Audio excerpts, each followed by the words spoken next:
Trump transition is moving full speed ahead, if you will, with the president-elect unveiling his agenda for the first days in office. But he did so by bypassing the media. Donald Trump spelled out his plans for trade and immigration in a video released on YouTube. KCAL political reporter Bryan joins us now with more on Mr. Trump's message to America, which today he just took directly to them, I guess, didn't he? Well, that's right. And in football, you would call this an end around. Yeah. Running back just Sure. sweeps and gets out of the way of the defenders, and that's kind of what happened here tonight. President-elect Trump outlined an ambitious agenda, much of which he hopes to get going on day one. But in some ways, it was what he left out that may be more interesting than what he included.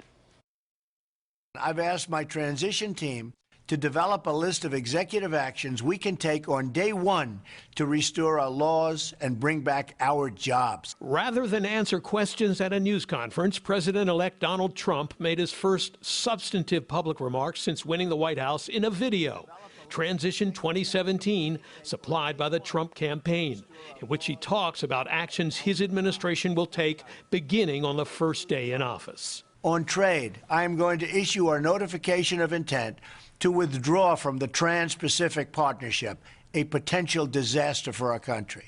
On energy, I will cancel job-killing restrictions on the production of American energy, including shale energy and clean coal, creating many millions of high-paying jobs. On regulation, I will formulate a rule which says that for every one new regulation, 2 old regulations must be eliminated. But missing was any mention of building a border wall, repealing Obamacare, withdrawing from NAFTA, the North American Trade Agreement, banning Muslims from entering the country, deporting immigrants who came to the country illegally, or ending the Syrian refugee program, all of which were foundations of his campaign.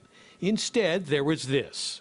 On national security, I will ask the Department of Defense and the chairman of the Joint Chiefs of Staff to develop a comprehensive plan to protect America's vital infrastructure from cyber attacks and all other form of attacks.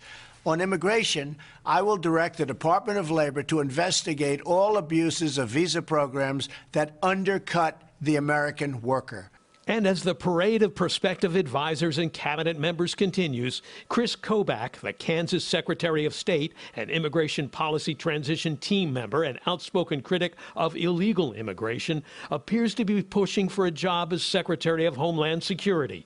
When posing for photos with President-elect Trump, Kobach was holding a document entitled Department of Homeland Security Kobach Strategic Plan for First 365 Days, suggesting add extreme vetting questions for high-risk aliens, question them regarding support for Sharia law, jihad, and reduce intake of Syrian refugees to 0. The executive director of CARE, Southern California, says such a plan is a violation of everything America stands for.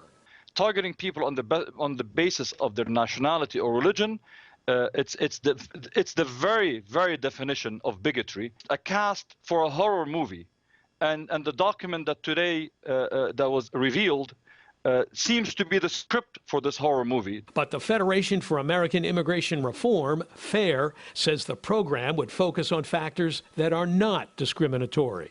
Certainly, we need to be careful about who we let into the country. And, this is not based on anybody's religion. It is based on ideology. But we do have to have adequate screening so that we make sure that people who do subscribe to violent ideologies are not admitted to this country. But one group of Trump supporters may be causing more trouble for him than comfort these days. Hail Trump! Hail our people! Hail victory! Alt-right white nationalists called the National Policy Institute gathered in Washington, D.C. over the weekend and gave Nazi salutes while praising Donald Trump and repeating his attacks on the media, occasionally speaking in German. The mainstream media, or perhaps we should refer to them in the original German, Lügenpresse. It's not just that they are leftist and cucks. It's not just that many are genuinely stupid. Indeed, one wonders if these people are people at all. Or instead soulless Gollum, animated by some dark power. Richard Spencer, the president of the National Policy Institute, says he's especially excited that Stephen Bannon will be one of the president-elect's closest advisors.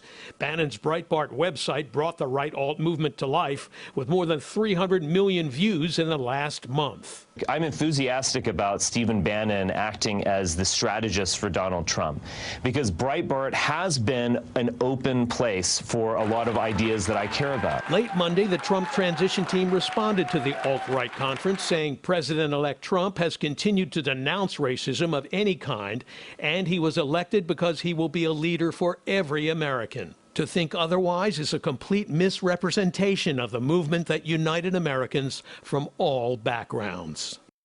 Now, late tonight, a new Twitter feud broke out between Donald Trump and the New York Times. The Times reporting Donald Trump lobbied British government leaders on Friday to ban offshore wind farms used to generate electricity.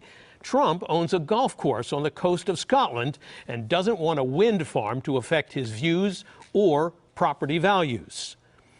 Trump fired back in a tweet tonight, posting, "Prior to the election, it was well known that I have interests in properties all over the world. Only the crooked media makes this a big deal." Critics claim by lobbying, Trump is trying to use his election victory to advance his personal business investments. The Times reports the Trump team at first denied the lobbying report, but later changed the denial to a no comment. Lena?